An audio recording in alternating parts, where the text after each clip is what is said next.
Smartphone हमारी ज़िंदगी का एक अभिन्न हिस्सा बन गए हैं। अब ये फ़ोन्स जिस तरीके से हमारे एडिक्शन बनते जा रहे हैं, उसी तरीके से इनका हम अच्छा उपयोग भी कर सकते हैं। कॉन्स्टिपेशन में स्मार्टफ़ोन्स किस तरह से आपकी मदद कर सकता है?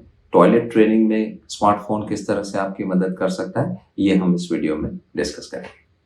I am Dr. Nitish Jhavar. I am a consultant surgeon at Apollo Hospital, Navi Mumbai, and Neolta Specialty Clinic with special interest in anorectal, laser, laparoscopy, and robotic surgeries. अगर स्मार्टफोन्स की बात करें तो इसको हम किस तरीके से कॉन्स्टिपेशन को कंट्रोल करने में या टॉयलेट ट्रेनिंग में यूज कर सकते हैं, इसके लिए सबसे पहला चीज ये समझना जरूरी है कि हमारा शरीर में एक रिदम होती है जो दिन और रात या डे एंड नाइट के रिदम के साथ कोइंसाइड करनी चाहिए, उसके साथ में इसका मेल होना चाहिए। हम ऑर्केस्ट्रा में देखते हैं कि सब इंस्ट्रूमेंट्स जो है वो अपनी अपनी जगह पर बहुत मधुर होते हैं, लेकिन अगर उनके बीच में समन्वय नहीं हो तो एक सिम्फनी की बजाय एक केओस क्रिएट होता है, शोर हो जाता है। जो हमारा दिन और रात का जो रिदम है और हमारे सोने और जागने का जो समय है, उसमें अगर हम किसी तरह से सामंजस्य बिठा लें तो हमारी बॉडी जो है वो इन सिंक विथ नेचर हो जाती है। स्मार्टफोन्स किस तरह से हमारी मदद कर सकते हैं? बहुत सारे फ़ोन्स में आप ये फंक्शन देखेंगे कि स्लीप एंड वेक साइकिल का एक फंक्शन होता है कि आपको 8 घंटे का स्लीप चाहिए, 7 घंटे का स्लीप चाहिए या 6 घंटे का स्लीप चाहिए। तो उसके लिए किस समय आपने सोना है, किस समय आपने जागना है। और ये सोने के 15 मिनट पहले आपको रिमाइंडर दे देता है, ताकि मोस्टली सारे लोग उस समय अपने मोबाइल में बिजी होते हैं, और अगर उस समय आपका मोबाइल आपको ये इंडिकेशन दे दे कि अब आपको नेक्स्ट 15 मिनट्स में सोना है, तो वो एक माइंडसेट बन जाता है, और जब आप इसको रेगुलरली करते हैं तो वो एक हैबिट बन जाती है। वहीं आपका जागने का समय भी निर्धारित कर दिया जाता है। तो अगर आप किसी एक पर्टिकुलर टाइम पे रोज उठने की आदत डाल लेते हैं तो धीरे धीरे आपकी बॉडी की वो रिदम बन जाती है, वो आपकी बॉडी का रिफ्लेक्स बन जाता है। करना ये है कि जब आप सुबह उठते हैं उस समय मोबाइल फोन को अपने से दूर रखें, ताकि आपको उसको चल के जाना पड़े उसको बंद करने के लिए। अदरवाइज अलार्म और स्नूज का ये जो साइकिल है, ये जो खेल चलता रहता है, इसमें आप काफी डिस्टर्ब रहते हैं सुबह में और आपकी नींद अच्छी नहीं होती। जब आप उठ के मोबाइल तक जाते हैं उस समय एक प्रॉपर स्ट्रेचिंग होता है, जिसमें आप दोनों हाथों को ऐसा उल्टा फोल्ड करके और सिर के ऊपर लेके जाते हैं और इस तरीके से फील करते हैं ऐसे ऊपर से कोई आपको खींच रहा है, जिसमें पूरा बॉडी का स्ट्रेचिंग हो जाता है। तो by the time you reach to put off your alarm, तभी तक आपकी नींद अच्छी तरीके से खुल सकती है। हमने कंडीशन रिफ्लेक्स बनाने होते हैं। जो सेकंड चीज है वो होता है कि जब आप एक्चुअली मोशन पास कर रहे हैं, तब ये मोबाइल किस तरह से आपकी सहायता कर सकता है। ये थोड़ा फनी लगता है, लेकिन हम देखते हैं और काफी सारे पेशेंट्स हमें आके कन्फाइड करते हैं कि वो टॉयलेट में मोबाइल फोन्स लेके जाते हैं। कभी कभी उसी की वजह से आप कितना टाइम टॉयलेट में दे रहे हैं वो आप कंट्रोल नहीं कर पाते, क्योंकि आपका माइंड कहीं और ध्यान रहा है। अब अगर आप टॉयलेट सीट पर बैठे हैं, आप मोशन नहीं भी पास कर रहे हैं, तो भी आपकी body will keep on bearing down. वो इस तरह का प्रेशर लगाती रहेगी एज इफ आप मोशन पास कर रहे हैं। और इन चीजों में जनरली पाइल्स की या दूसरी एनोरेक्टल प्रॉब्लम्स की, फिशर की प्रॉब्लम होने की संभावना रहती है। तो हम किस तरह से अपना मोबाइल यूज कर सकते हैं? आप इसमें टाइमर लगा सकते हैं। अगर आपने टाइमर लगा दिया है और आपकी टाइम करीबन 5-7 एट द मोस्ट 10 मिनट्स पे फिक्स करिए, जिस टाइमर के चलते आपको ये इल्म हो जाए कि अभी हमने इनफ टाइम मोशन पास करने के लिए दे दिया है, इससे ज्यादा बैठना हमारे लिए ठीक नहीं है। काफी सारे लोग हमें आके बताते हैं कि हमें फीलिंग ऑफ इनकम्प्लीट इवैक्यूएशन होता है, ऐसा लगता है कि अभी कंप्लीट नहीं हुआ, थोड़ा देर और बैठेंगे तो शायद मोशन अच्छे से हो जाएगा, तो दिन भर हमको तकलीफ नहीं होगी। लेकिन यकीन मानिए, अगर आप ये आदत अपने आप डालना शुरू करेंगे तो विद इन अ मंथ और 2 ये आपका रिफ्लेक्स बन जाएगा। एक और चीज जो आप कर सकते हैं कि उस समय आप अपने स्मार्टफोन में कोई किसी तरह का एक पर्टिकुलर म्यूजिक प्ले कर सकते हैं, और ये म्यूजिक अगर इलेक्ट्रॉनिक है तो ये बेटर रहेगा, और इससे आपका बॉडी एक कंडीशन रिफ्लेक्स बना लेती है कि जब आप मोशन करने बैठते हैं इस तरह का म्यूजिक होता है, और आप मोशन पास करने में काफी हद तक जो कॉन्स्टिपेशन है या लंबे समय तक बैठने की जो आदत है उसका निदान कर सकते हैं। तीसरा चीज जो इसमें एक फंक्शन होता है वो होता है स्टेप्स कैलकुलेटर। दिन में फिजिकल एक्टिविटी शरीर के, बॉडी के और हमारे जीआई सिस्टम के फंक्शनिंग के लिए सबसे इम्पोर्टेंट है। तो अगर हम ह्यूमन माइंड का वर्किंग देखें तो ये थोड़ा सा इंसेंटिव्स पे काम करता है, और इंसेंटिव्स हमेशा नंबर्स में होते हैं। तो अगर हम देखें वीडियो गेम्स हम प्ले करते हैं या किसी तरह के कोई गेम्स प्ले करते हैं, हमेशा उसमें कुछ ना कुछ पॉइंट्स होते हैं जो आपको एक सेटिस्फेक्शन देता है, फीलिंग ऑफ अकम्प्लिशमेंट देता है, और उससे आपके जो हैप्पी हार्मोन्स हैं वो रिलीज होते हैं।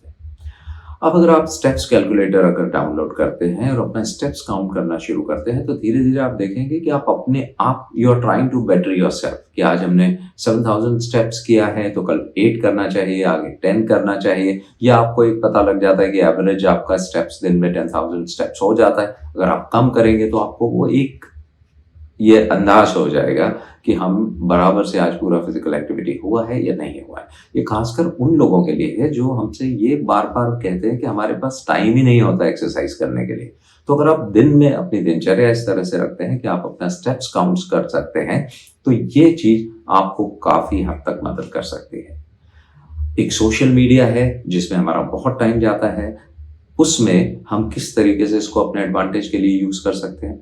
आप कोई किसी तरह के ग्रुप्स बना सकते हैं सोशल मीडिया पे, व्हाट्सएप, टेलीग्राम, फेसबुक, कहीं पर भी जहां आपके दोस्त लोग इसी तरह की एक्टिविटीज कर रहे हैं, कि जहां पर ये पता है कि आज मेरा इतना स्टेप्स हुआ है, आपने कितना किया है। एंड ये जो एक म्यूचुअल हेल्दी एक काइंड ऑफ कंपटीशन हो जाती, इससे आपको बहुत मोटिवेशन मिलता है अपने आप को बेटर करने का।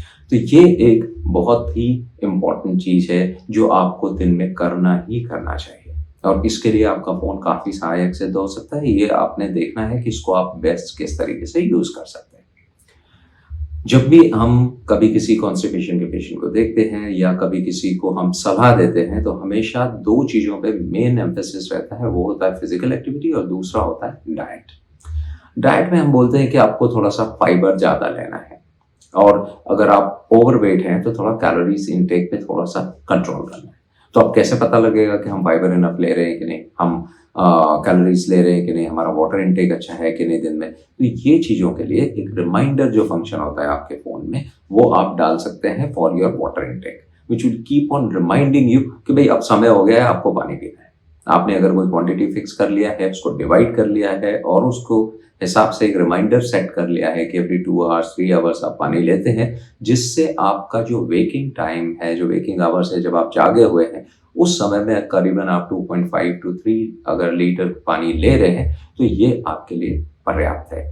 कभी हम अगर वाटर इनटेक के विषय में पूछें तो हमें कभी भी कोई स्पेसिफिक आंसर नहीं मिलता है। जनरली पीपल विल से कि हाँ मैं बहुत पीता हूँ या मैं कम पीता हूँ, लेकिन उनको क्वांटिटी का अंदाज नहीं होता है। अगर ये फ्रीक्वेंसी आप सेट कर सकते हैं, this will definitely help you. Second चीज क्या है, आजकल किसी भी तरह का फूड आप खा रहे हैं, आप अगर मोबाइल में ऑनलाइन जाते हैं, immediately you can know the calorie intake of that particular thing, कि ये ड्रिंक में कितना कैलोरीज है, ये एडिबल चीज आपने उठाया है इसमें कितना कैलोरीज है, किस तरह का कॉम्पोजिशन है, वो देख के आप डिसाइड कर सकते हैं कि आपको कैलोरी इनटेक कितना रखना है। सेम चीज हम फाइबर के लिए भी बात करते हैं कि जो फाइबर इनटेक हम बोलते हैं 25 to 30 ग्राम्स होना चाहिए, लेकिन वो हुआ या नहीं हुआ वो कैसे निर्धारित करेंगे आप। जब भी आप कोई चीज खा रहे हैं, अगर आप उसका फाइबर इनटेक देख लेते हैं, मोबाइल में जो डिफरेंट एप्स अवेलेबल हैं उसमें अगर डाल के आप देखते हैं कि ये चीज इतना फाइबर हमें दे रही है, अगर आपका वो इनटेक 25 to 30 ग्राम्स हो जाता है तो धीरे धीरे आप ये चीज अपने आप समझ पाएंगे without the aid of this mobile. आपको एक अंदाज लग जाता है कि हाँ ये हम इनफ ले गए। अपना हाइट और वेट लेके आप एक BMI कैलकुलेट कर सकते हैं। अपनी हाइट के हिसाब से एक एग्जैक्ट वेट आप देख सकते हैं, फोन में चेक कर सकते हैं कि किस तरह से आपका वेट कितना होना चाहिए और क्या रेंज है जिसमें वो फ्लक्चुएट होना चाहिए। तो अगर ये सब चीजें आप अपने मोबाइल्स में करते हैं, जिसको अगर हम कंक्लूड करें कि आपका स्लीपिंग साइकिल आपने ठीक कर लिया, आपने अपने आप को टॉयलेट ट्रेन कर लिया, आपने अपना water intake, food intake, fibre intake, ये सब चीजें अगर इसके साथ में आप अच्छे से कर लिया है तो करीब करीब 50% कॉन्स्टिपेशन रिलेटेड प्रॉब्लम और आपका जो ये इनकम्प्लीट इवैक्यूएशन का जो प्रॉब्लम है, इसमें आपको राहत मिल सकती है। कई लोग हमसे पूछते हैं कि वेस्टर्न टॉयलेट अच्छा होता है या Indian way of passing motion अच्छा है। That is one. सेकेंडली, हम कई बार लोग हमसे पूछते हैं कि हम अपने रूटीन में या दिनचर्या में किस तरह के चेंजेस करें जिससे हमें कॉन्स्टिपेशन की प्रॉब्लम ना हो, किसी तरह की पाइल्स, फिशर, फिस्टुला की प्रॉब्लम ना हो। तो इसके लिए हम एक वीडियो बना रहे हैं जिसमें आपको इसकी पर्याप्त जानकारी मिलेगी। तो एक जो रिचुअल होता है, देखिए ह्यूमन जो माइंड है वो रिचुअल्स पे चलता है। हम एक हैबिट को दूसरी हैबिट पे राइड करते हैं। काफ़ी सारी चीज़ें हम ऐसे करते हैं कि सुबह उठने के बाद ये करना है, फिर ये करना है, फिर ये करना है। तो वो जो नियम है, वो जो रिचुअल्स हैं, इनकी बड़ी इम्पोर्टेंस होती है।